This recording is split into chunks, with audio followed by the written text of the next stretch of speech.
Bon, pour commencer, One Love, la Côte d'Ivoire. Ouais. Je crois que pour chaque Ivoirien dans le monde, son premier amour doit être la Côte d'Ivoire. Voilà. Le premier amour d'un Ivoirien doit être la Côte d'Ivoire. Pourquoi je fais cette vidéo? Je fais cette vidéo parce que j'ai certaines choses à dire. Et aussi, il y a certaines choses sur lesquelles aussi, il faut que je dise mon mot. Voilà. Je ne suis pas celui qui s'exprime le mieux en tant que vidéoman, mais comme je dis toujours dans la vie, il faut être humble. Il faut s'aimer, il faut être fier de soi. Et c'est comme ça qu'on arrive à marcher avec dignité.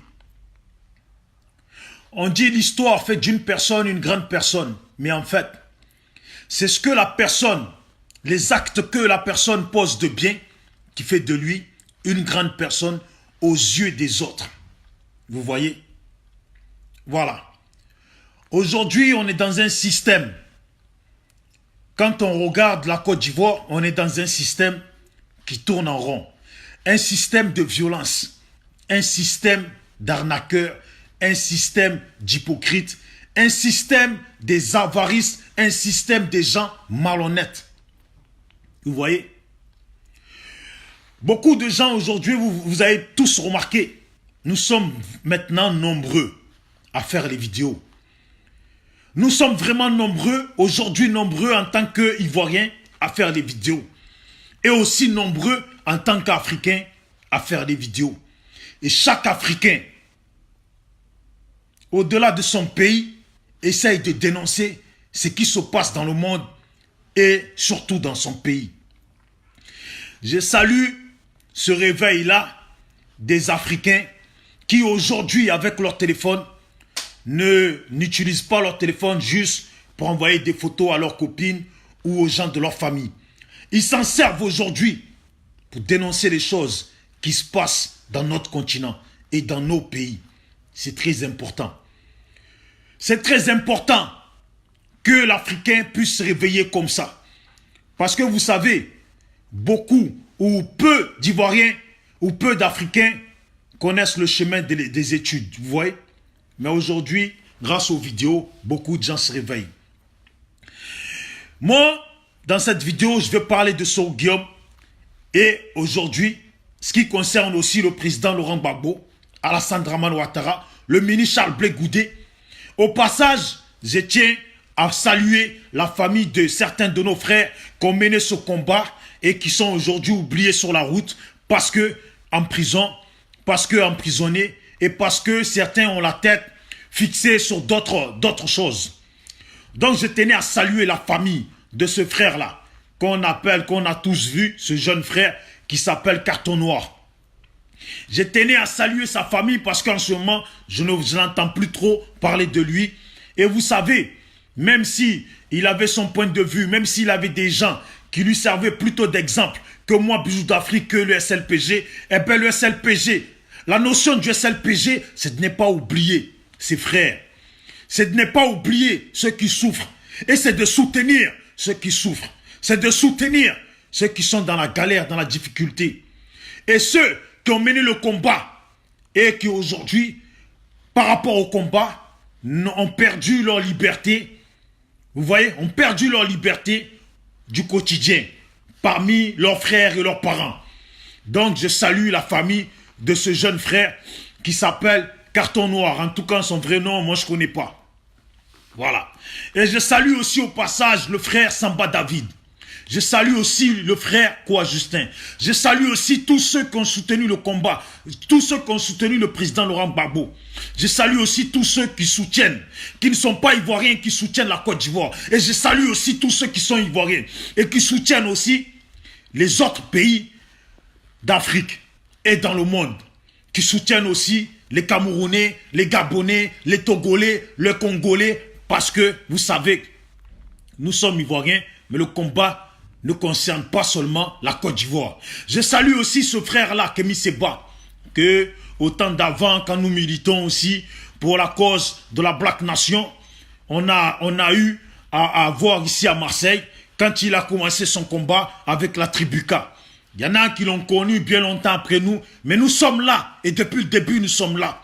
Nous ne lâchons rien, même si aujourd'hui, nous sommes dans le mouvement SLPG. Vous voyez? Donc, je tenais à commencer sur le sujet de Gbagbo. Vous savez, il y a beaucoup de gens aujourd'hui qui se sont donnés à fond pour Gbagbo. Nos parents, nos frères et sœurs, beaucoup d'Ivoiriens qui ont dansé en Côte d'Ivoire. Aujourd'hui, nous en sommes où? Plus de nouvelles de Gbagbo. Quand il était interdit d'aller à La Haye, les Ivoiriens prenaient les cars pour aller à La Haye.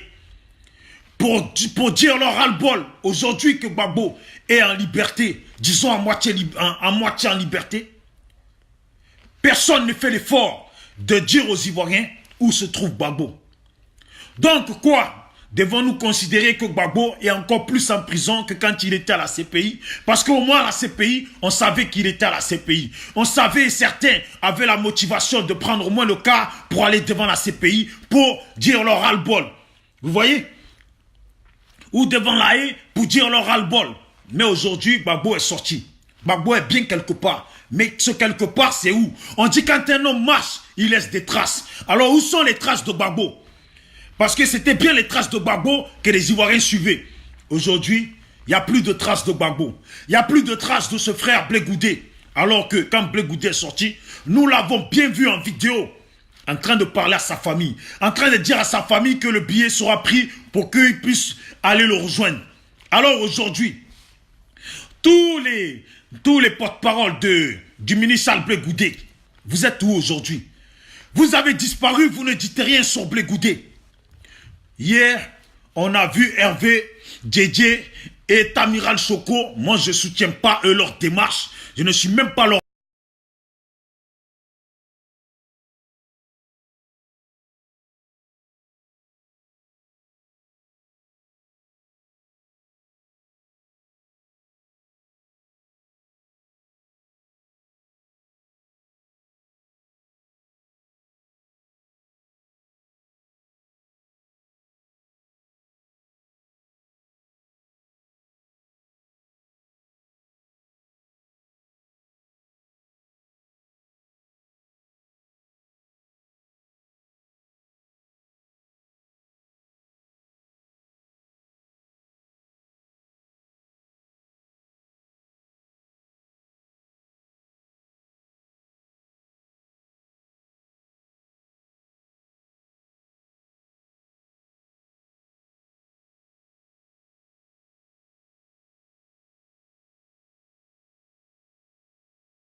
partage parce que je me dis que bon nombre de gens aimeraient aussi suivre leur message. Donc moi, je partage comme ça. Je ne fais pas comme certains. Quand ils voient des vidéos de bijoux d'Afrique, ne partagent pas parce que ils ont un problème dans leur cœur contre bijoux d'Afrique. Je ne vous aime pas et je partage votre vidéo. Parce que ce n'est pas parce que je ne vous aime pas que votre vidéo, des gens qui sont en ami avec moi, ne puissent pas voir leur vidéo. Ou n'ont pas envie de voir leur vidéo. Donc je partage. Pour ceux qui ont envie. Et comme vous, vous aimez les vues. Vous aimez être suivi par 200 personnes, 300 personnes, 1000 personnes. Donc je partage. Pour que mes amis qui ont la notion de regarder vos vidéos puissent regarder et que ça puisse vous faire plaisir d'avoir des 200 personnes, des 100 et quelques personnes qui vous suivent en direct. Voilà. Parce que ça, là, ça vous donne plus de satisfaction dans votre vie que la présence de votre femme dans votre maison. Vous savez, il y en a plein. Quand ils sont suivis comme ça, par 200 personnes, par plus de 200 personnes, jouissent. Ils jouissent. Ils ont une très grande jouissance. Oh, parce qu'eux, ils regardent. Quand il y a une personne qui les suit, quand il y a 30 personnes qui les suivent, comme actuellement moi, il y a 36 personnes et que ça pourrait baisser, eh bien certains, ils ne commencent pas encore la vidéo. Ils attendent encore que ça grimpe. Ouais, connectez-vous, connectez-vous, partagez, partagez. Il faut qu'on soit peut-être tant de personnes pour que on commence la vidéo. Nous, SLPG, on commence avec une personne. Ça grimpe pas. On sait que la vidéo, comment, elle va être suivie. Voilà. C'est comme ça. Donc, je tenais à dire cette parenthèse concernant la fille de Gbagbo. Et vous qui êtes les porte-parole de Gbagbo, dites à leurs enfants qu'elles se comportent bien. Parce que leur père, là, c'est quelqu'un de grand. Si elles l'ignorent, là, il faudrait leur rappeler que leur père, c'est quelqu'un de grand. Leur père est quelqu'un qui est respecté par bon nombre d'Africains, bon nombre de gens dans le monde. Donc quand une fille de Gbagbo se retrouve devant une population qui est venue écouter une chose qui concerne leurs parents, eh bien elles doivent, même si leur téléphone, le message est important ou importante, elles doivent avoir le téléphone sur le côté. Quand l'action est finie, elles peuvent récupérer leur téléphone et répondre aux choses qu'elles ont ratées. Voilà. C'est comme ça que ça se passe quand on est la fille de Gbagbo. Voilà pourquoi en Europe, quand tu travailles, on te dit toujours au travail, pendant le travail, tu ne dois pas prendre ton téléphone. Voilà. C'est comme ça que ça se passe ici. C'est chez nous que tu travailles, tu es encore sur le téléphone pendant que tu travailles. La fille de Gbagbo, là, connaît le monde. C'est ce que c'est le monde. Donc, sa démarche doit être humble. Surtout, quand une population est venue voir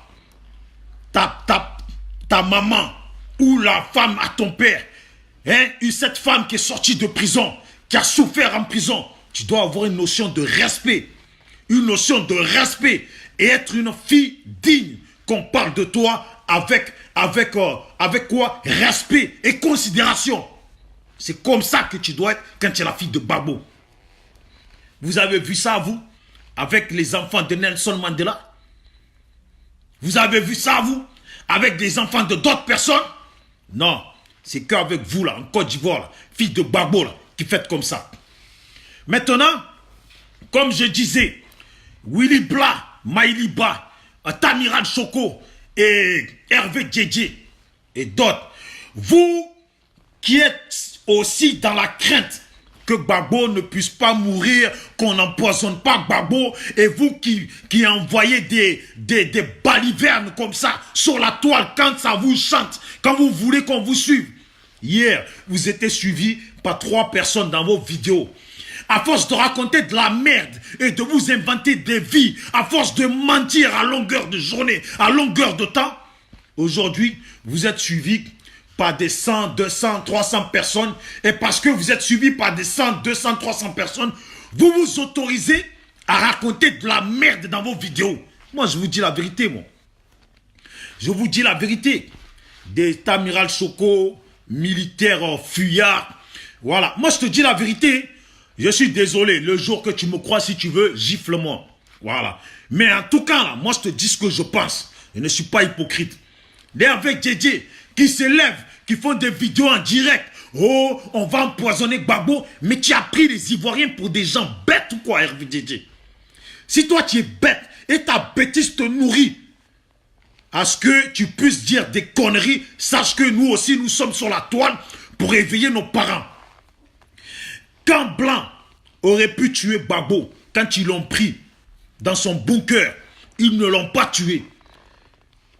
C'est juste maintenant qu'ils l'ont laissé en liberté qu'ils vont le tuer. Donc je t'annonce, Hervé Djedje, si les Blancs avaient pour but de tuer Gbagbo, là, Gbagbo n'aurait jamais été... on aurait trouvé le corps de Gbagbo filmé là-bas, à la maison présidentielle. Si les Blancs avaient pour notion de tuer Gbagbo, eh bien pendant que Gbagbo était dans les mains d'Alassane Ouattara, il aurait tué.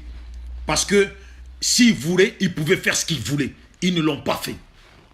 C'est pas quand Blanc a pris Gbagbo devant les regards du monde entier, devant les caméras du monde entier, pour le ramener ici, en Hollande, dans leur prison, où Gbagbo même lui-même s'exprimait en disant que là où on l'a amené, il était bien reçu là-bas, il était bien traité là-bas, les médecins l'ont vu. Et que les soins dont il avait besoin, on lui procurait les soins qu'il avait besoin. Donc mon ami, sache que si les Blancs avaient pour but de tuer Gbagbo là, hein, ils n'auraient pas fait de sorte que les médecins puissent le soigner. Tu as compris? Et pendant qu'il était dans cette prison-là, ils auraient pu le tuer. Et après, s'il était mort, vous allez faire quoi? Vous les Ivoiriens, là.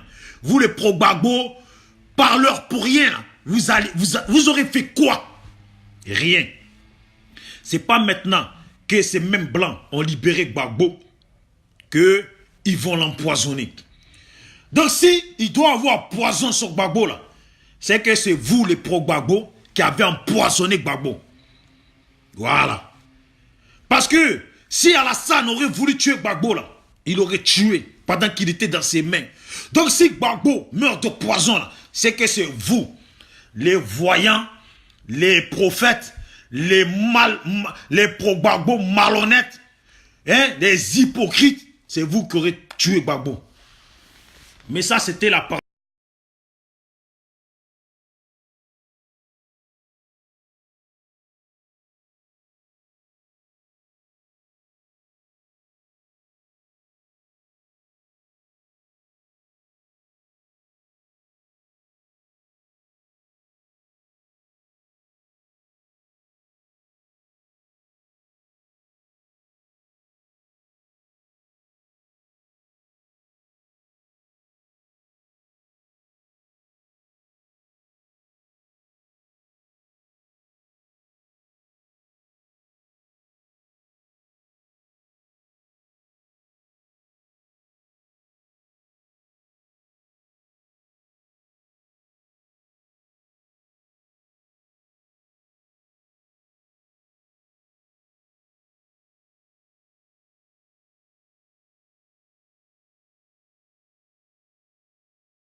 marché avec Soro Guillaume, qui n'ont pas compris Soro Guillaume. Parce que vous voyez, tellement qu'ils n'ont pas compris Soro Guillaume, eh bien, Soro Guillaume les a fait tuer un par un. Vous voyez, on dit, quand tu marches entre délinquants, il faut savoir que celui-là même avec qui tu marches est un délinquant comme toi qui est capable de te trahir.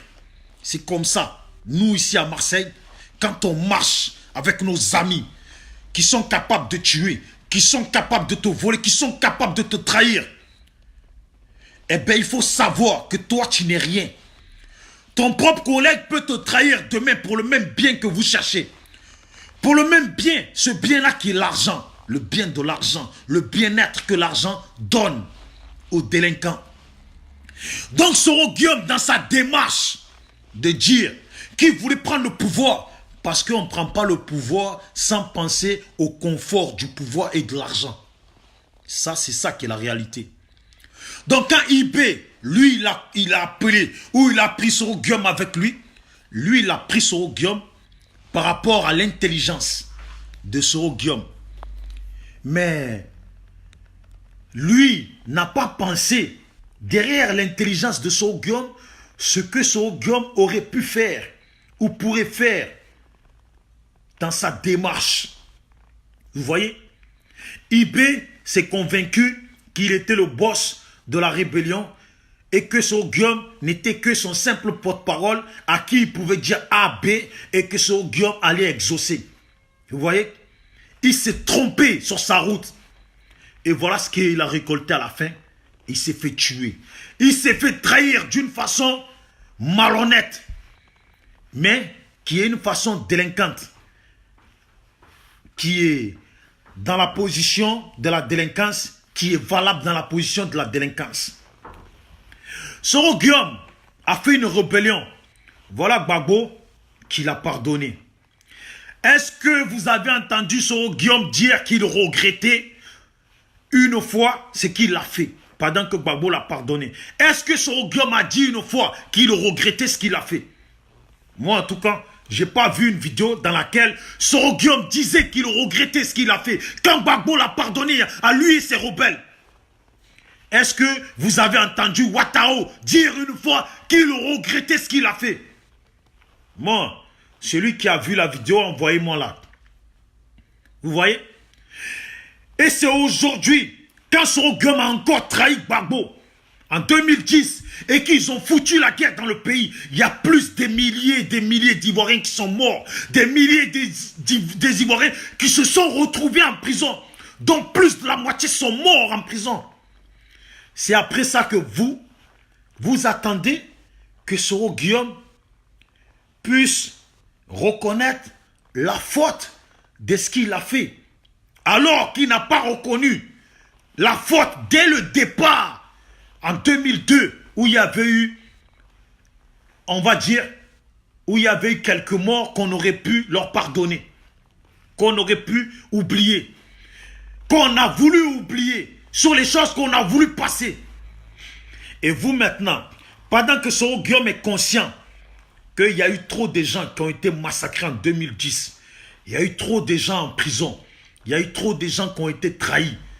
Vous voyez, il y a trop de haine dans le cœur des Ivoiriens envers lui. Que les Ivoiriens ne sont pas prêts à lui pardonner. C'est là que vous voulez que Soro Guillaume dise qu'il regrette. Mais Soro Guillaume va regretter quoi au juste? Soro Guillaume va regretter quoi? D'avoir trahi Gbagbo ou d'avoir participé au massacre des Ivoiriens? Parce qu'avoir trahi Gbagbo, là, on peut passer dessus. Ce qui ne passe pas là, c'est le massacre des Ivoiriens. Parce que beaucoup d'Ivoiriens ont perdu des gens de leur famille et ne sont pas prêts à pardonner Soro Guillaume. Vous voyez? Il y a des gens sur Paris qui font des vidéos, qui essayent, tant bien que mal, à donner une bonne image à Soro. Je les salue, ces frères-là, comme Amiral Blindé, avec qui je parle souvent.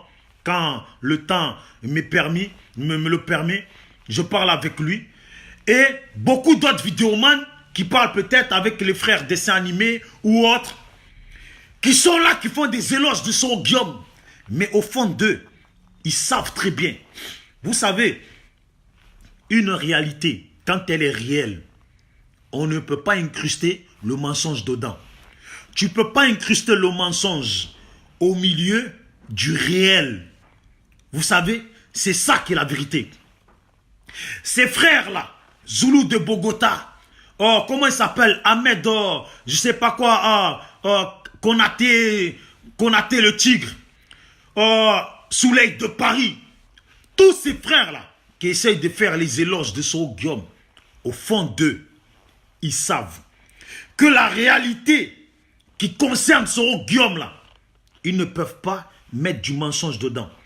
Parce que ce qu'ils essayent de faire là, c'est de mettre du sel dans le sucre en s'imaginant que ça va être toujours sucré. Vous avez compris? C'est de mettre du sel dans le sucre en s'imaginant que ça va être toujours sucré. Mais pendant que eux-mêmes se fatiguent à vouloir donner une bonne image à Soro Guillaume là, Soro Guillaume, lui, dans sa démarche, montre que lui ne regrette rien de ce qu'il a fait, ne regrette rien de ce qu'il est. Un type qui hier traitait Bédié de dictateur, qui aujourd'hui se met avec Bédié. Un type qui a traité Gbagbo de dictateur et qui dit devant tout le monde, oui, j'ai fait des démarches pour essayer de voir Gbagbo. Parce que c'était un président ivoirien ou ça a été un président ivoirien. Non, Soro Guillaume. Gbagbo n'a pas été un président ivoirien à tes yeux. Parce qu'à tes yeux, là, Gbagbo c'est un dictateur. Bédié n'a pas été un président ivoirien à tes yeux. Parce qu'à tes yeux, tu as oublié, Bédié est un dictateur. Donc, on attend de savoir, que penses-tu d'Alassane Ouattara? Vu qu'Alassane Ouattara t'a chassé de son pouvoir, je pense bien que, à l'heure actuelle, tu dois peut-être considérer Alassane Ouattara de dictateur.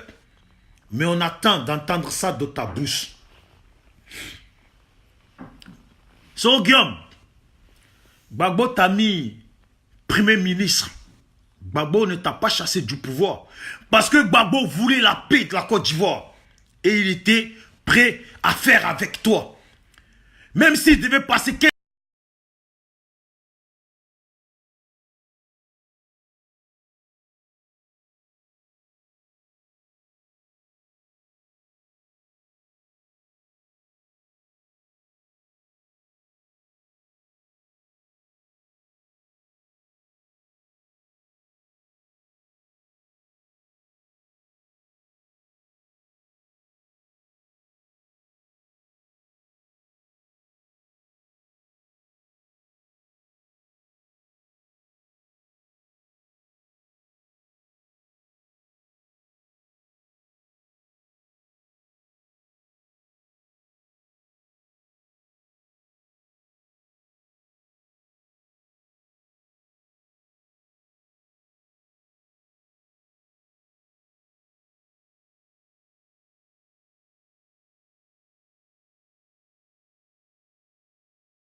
pour qu'elle puisse refermer le trou. Voilà. Pour ceux qui font tes louanges, moi je leur fais savoir que le trou que tu as creusé là, la terre que tu as enlevée dans le trou là, attends que toi tu rentres dans le trou pour qu'elle puisse reboucher le trou. Moi jamais je vais dire, oui mais pardonnons ce Guillaume, c'est un Ivoirien. Mais, comme on dit, même ton propre frère, quand il veut ta mort, quand ton propre frère fait tout pour que tu meurs, ce n'est plus ton frère. C'est pas parce que tu es Ivoirien que beaucoup d'Ivoiriens, parce que ceux qui sont morts là aussi, étaient des Ivoiriens. Tu t'es pas gêné pour un pouvoir, tu t'es pas gêné pour un poste de Premier ministre, tu t'es pas gêné pour un poste de président de l'Assemblée nationale de soutenir un mouvement qui avait pour but de mener à la mort des Ivoiriens, pour mener à la mort des parents des Ivoiriens, nos frères et sœurs, nos voisins d'hier. Et ce Guillaume, tu t'es pavané avec ta bouche sale là, avec ta taille de nez là. Mais regardez bien, quand vous voyez la photo de ce Guillaume jeune et vous voyez la photo de Bédié un peu plus jeune, vous voyez ces deux personnes se ressemblent. La dernière fois je regardais la photo, je me dis, ce Guillaume là n'est peut-être pas le vrai fils de Bédié. Vous voyez? Regardez bien et vous allez voir qu'ils se ressemblent. Bédié, il est vieux. Et d'être un sage africain, il est là. Il mène à la mort des Ivoiriens. Il participe, il s'associe pour la mort des Ivoiriens. Parce que Bédié, l'association qu'il fait avec son Guillaume, qui est sur la sellette, c'est quel genre d'association Bédié fait avec son Guillaume?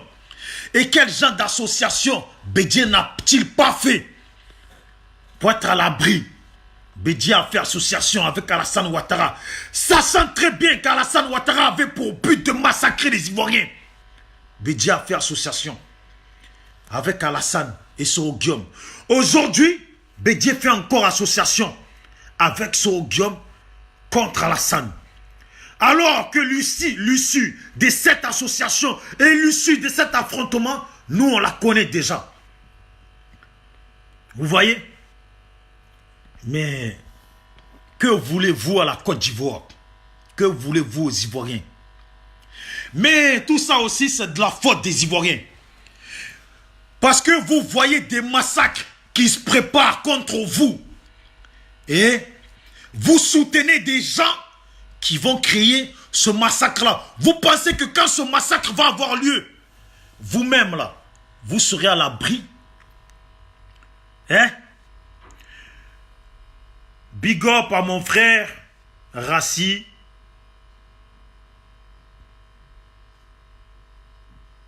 Ouais, Imsel, un truc comme ça. Champion, on a parlé la dernière fois. Big up à toi. Et big up à tous ceux qui sont là. C'est Bijoux d'Afrique. Vous savez, je fais mes vidéos quand je me sens de le faire. Je ne fais pas les vidéos tous les jours. Parce qu'aujourd'hui, nous sommes nombreux à faire les vidéos. Donc, je laisse les autres s'accommoder de cette tâche-là. Vous voyez? Voilà. Donc, je parlais de Soro Guillaume. On dit que Soro Guillaume a démissionné.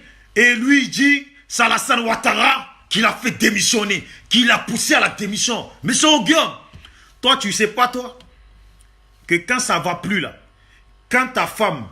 Et toi, demain, là, si ça ne va pas, là, la femme, elle va te quitter. Ou elle va te demander de partir de la maison.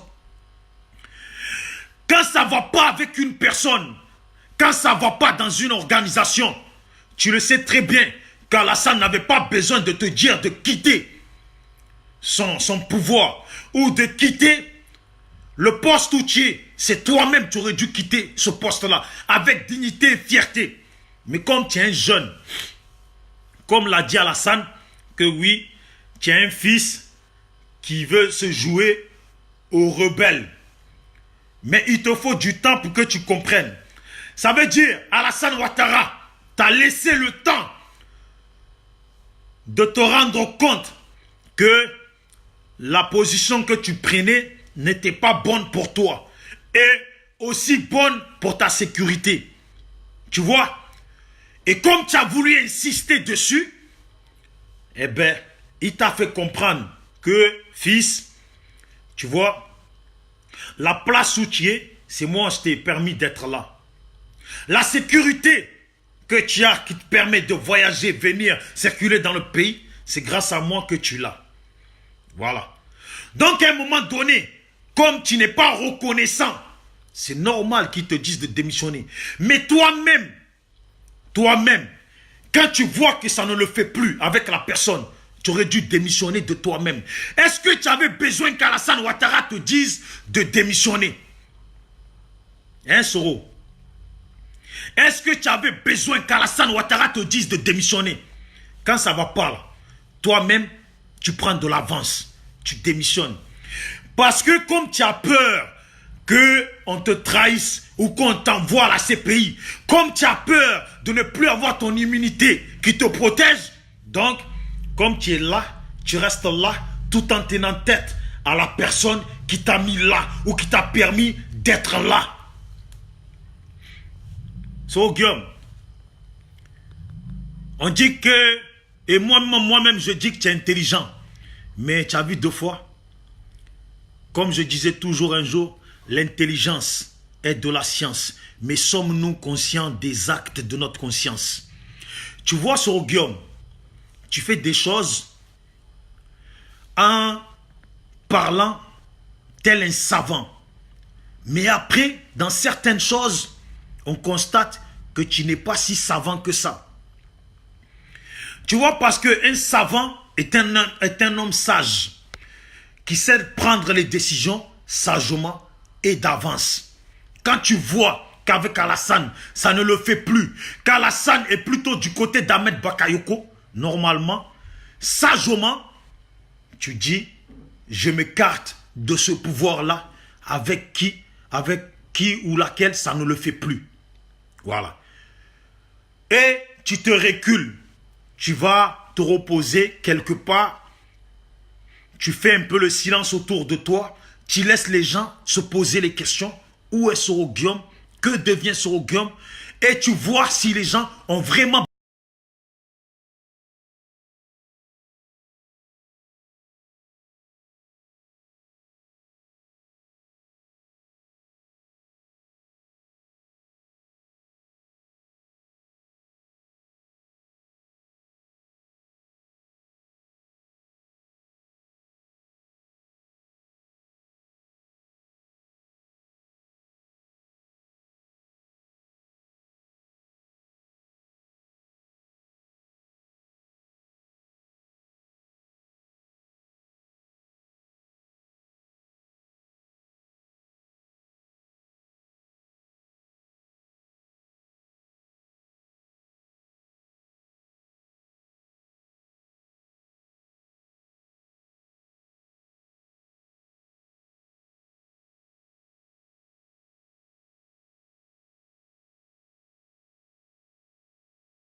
lesquels il a commencé sont dans des tombes. Soro Guillaume n'a que pensé à trahir les gens. Soro Guillaume n'a que pensé à Soro Guillaume. Soro Guillaume n'a que pensé à l'avenir de Soro Guillaume. Soro Guillaume n'a que pensé à la vision de Soro Guillaume. Soro Guillaume n'a que pensé à Soro Guillaume en marchant sur la Côte d'Ivoire et les Ivoiriens. Soro Guillaume n'a jamais pensé à la Côte d'Ivoire parce que Soro Guillaume n'a que pensé à la Côte. Soro Guillaume n'a que pensé à Soro Guillaume et au bien-être de Soro Guillaume.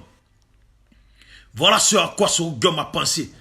Qui pense que Soro Guillaume a pensé à autre chose que ça? C'est que tu es vraiment perdu dans ta conscience. Celui qui pense qu'aujourd'hui Soro Guillaume pense au bien-être de la Côte d'Ivoire.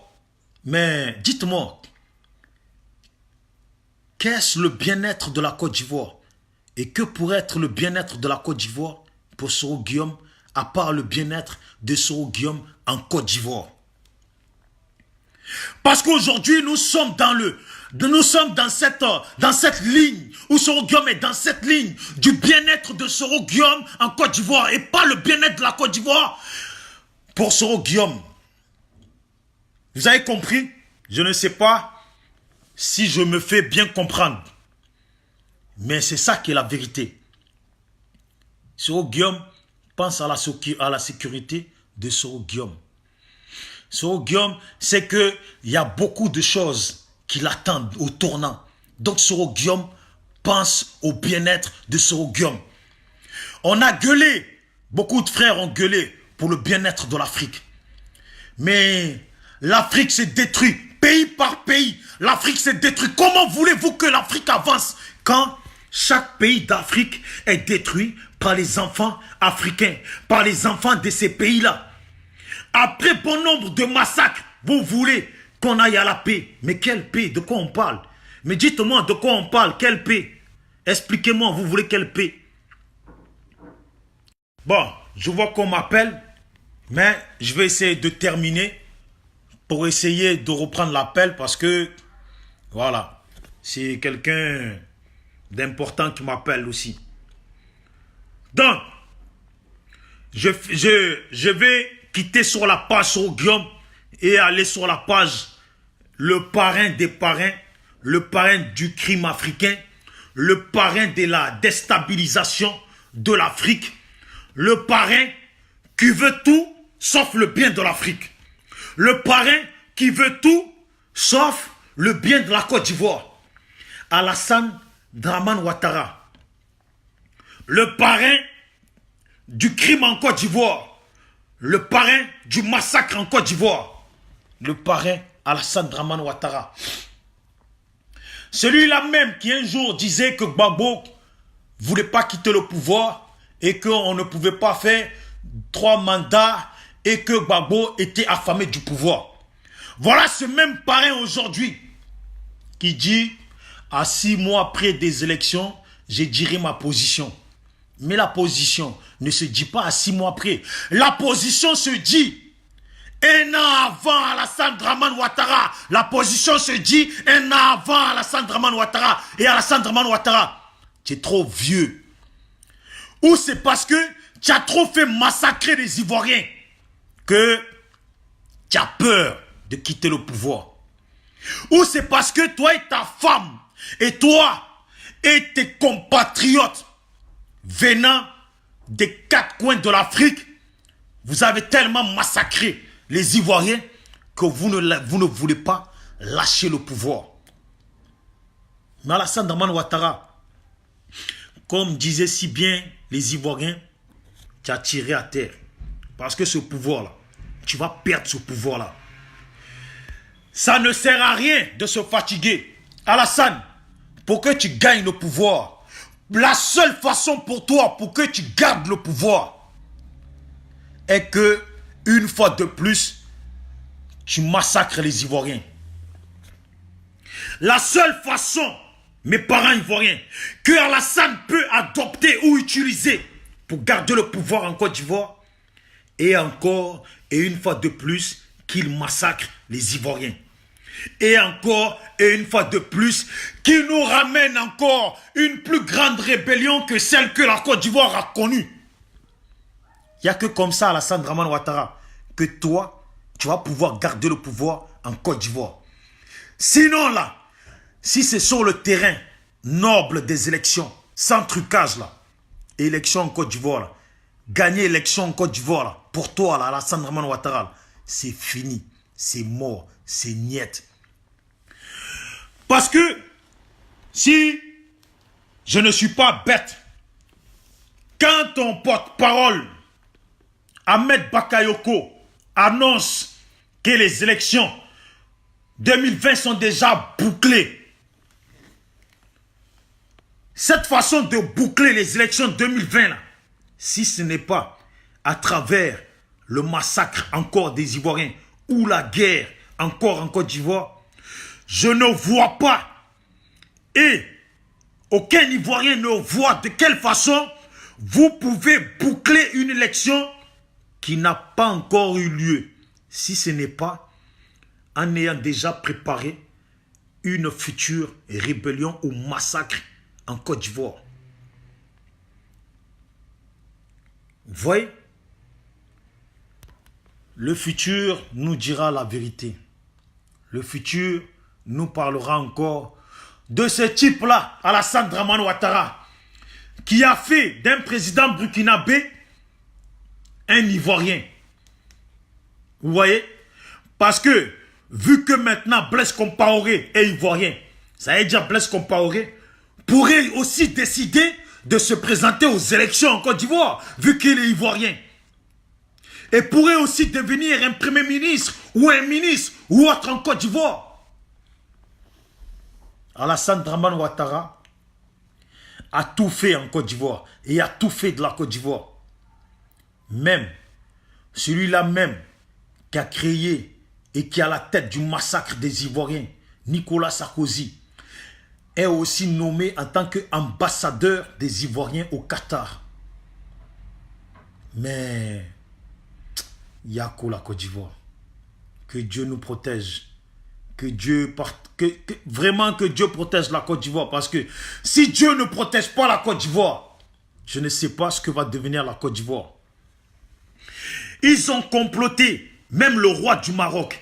Alassane lui a vendu presque toute la Côte d'Ivoire. Le roi du Maroc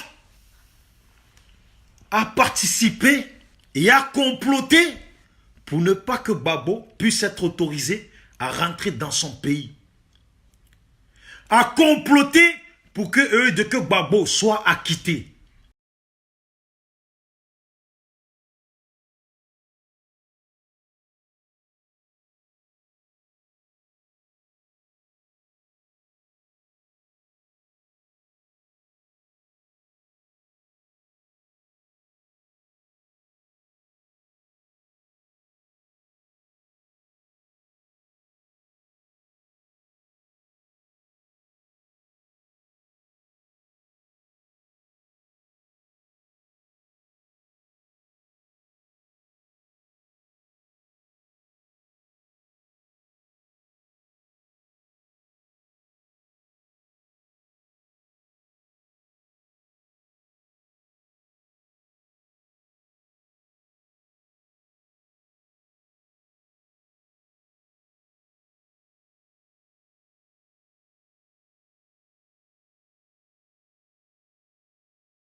ton buzz, si ça te fait des suivis sur ta chaîne YouTube, sur ton MPA ou je ne sais quoi, sur vos conneries là, eh ben continue comme ça. Je vais te renseigner. Déjà en Côte d'Ivoire, vous les Ivoiriens, vous les Africains, c'est vous-même, vous avez toujours été les premiers. Vous avez toujours été les premiers à dire qu'il ne faut jamais se mêler dans les histoires de deux personnes qui se sont vues à poil. Quand Gbagbo voyait Nadine Bamba à poil là, vous étiez là? Hein? Vous étiez là? Hein? Quand Gbagbo lui disait peut-être tourne-toi, cette position est mieux là, vous étiez là? Hein? Vous étiez là? Nadine Bamba là, c'est pas aujourd'hui. C'est pas depuis que Gbagbo a là, que vous connaissez, vous les Ivoiriens, là, que vous savez que Gbagbo est avec Nadine Bamba.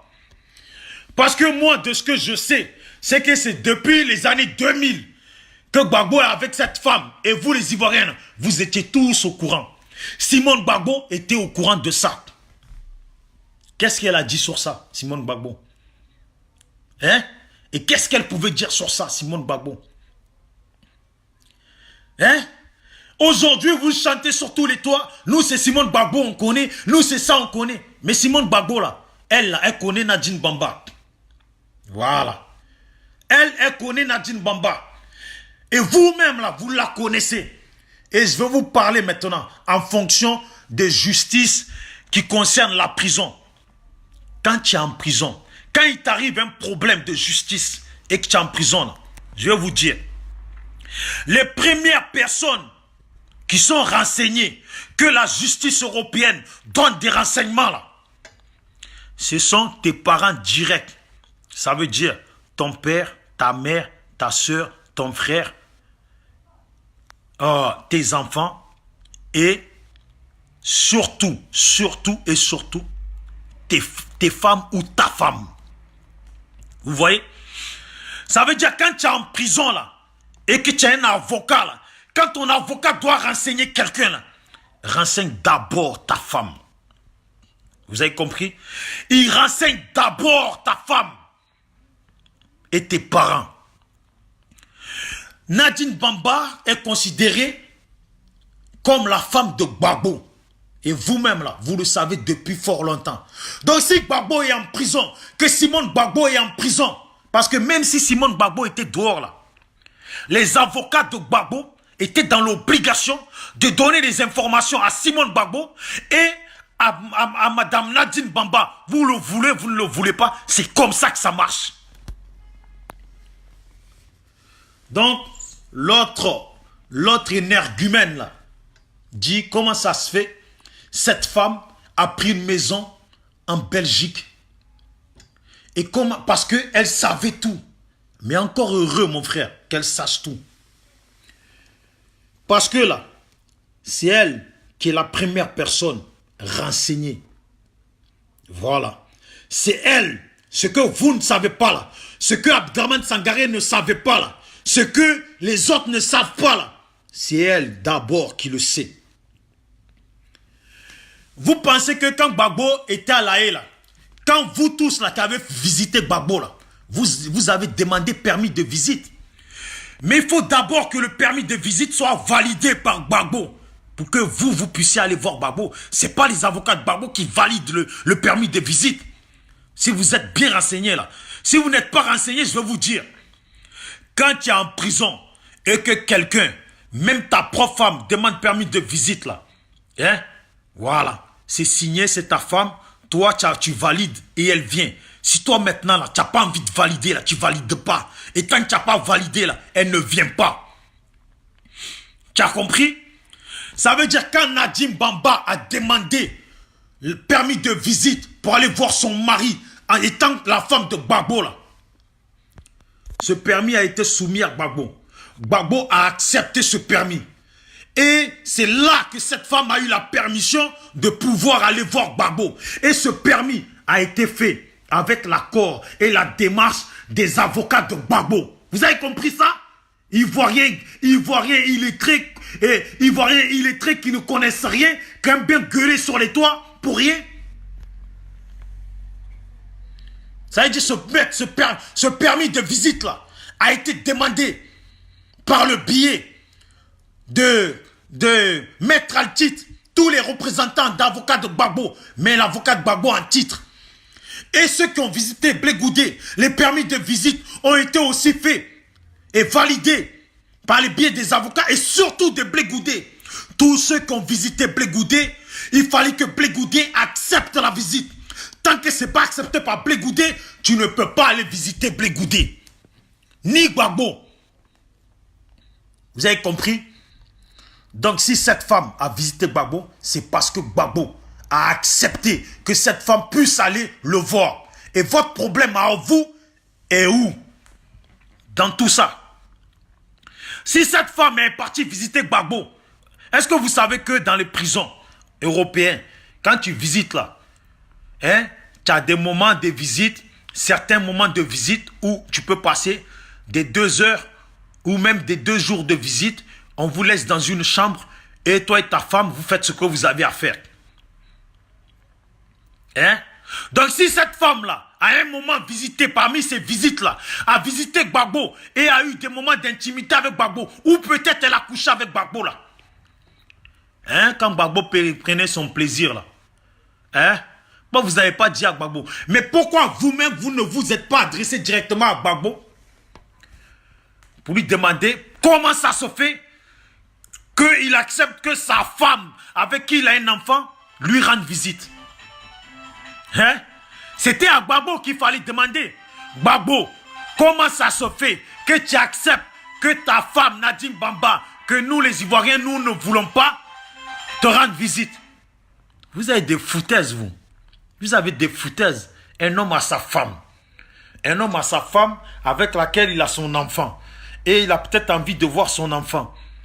Et vous pensez que l'enfant qui est mineur va aller tout seul voir son père en prison? Vous ne savez pas que l'enfant doit aller avec un adulte? Vous ne savez pas ça. Quand vous ne savez pas les choses là, renseignez-vous comment ça marche. Voilà. Bon, comme on m'appelle, j'ai d'autres choses à faire. Je vais m'arrêter là parce qu'il fallait que je parle à ce mec-là. Comme j'aime pas trop parler en hypocrisie, je vais juste dire son nom. Toi, Johnny Pacheco, là, quand tu fais des vidéos, là, renseigne-toi. Quand tu connais pas, là, c'est pas la peine de parler.